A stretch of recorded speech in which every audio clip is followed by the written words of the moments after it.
અંકલેશ્વરના અંડાળા ખાતે બનેલ ચેન સ્નેચિંગની ઘટનામાં બી ડિવિઝન પોલીસે ગણતરીના કલાકોમાં ચેન સ્નેચિંગ કરનાર 4 આરોપીઓની ધરપકડ કરી કાયદેસરની કાર્યવાહી હાથ ધરી છે।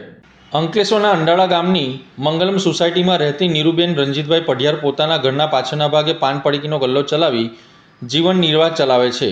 ગઈકાલના રોજ તેઓ પોતાનો ગલ્લો ખોલીને બેઠા હતા ત્યારે મોટરસાઇકલ પર 3 અજાણ્યા ઈસમો આવી તેઓના ગળામાં પહેરેલી ચેન લૂંટીને ફરાર થઈ જવાનો કિસ્સો સામે આવ્યો હતો।